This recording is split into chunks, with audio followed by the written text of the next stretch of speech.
I'm a great example of that. I started at my credit union. I graduated high school in May of 2002, started working at my credit union in November of 2002, and have kind of just worked up my ranks. I've been there almost 11 years, and I love it.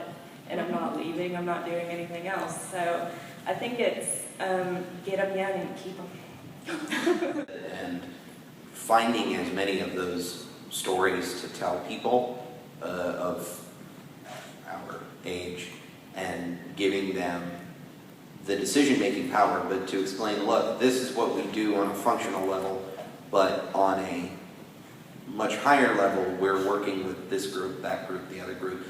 Yeah, I just wanted to add too, I think that was a really great question that came in, and I think it's actually one that goes beyond just the credit union, but to the financial services industry as a whole. LinkedIn just recently published a list of the top 100 companies, the most desirable companies to work for. On that list of 100 companies, there was just a single financial services company, MasterCard.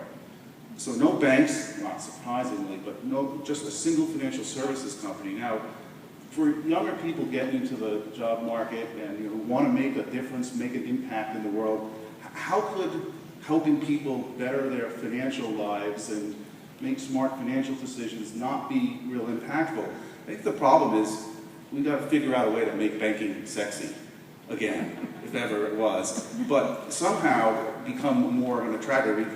People would rather go to these silly little social media companies and do little silly game type things online than work for a financial services company that's going to have a big impact on a broad set of consumers. Something's wrong with that picture. You know, when I go to college campuses and recruit for my company, there might be one, maybe two credit unions there. But it goes back to what I said, with positioning. It comes down to how are you positioning your credit union as a place to make a career. Not a job, but a career. And they take that even further. I believe this idea of being involved in a cause to make an impact, is very attractive to a younger generation.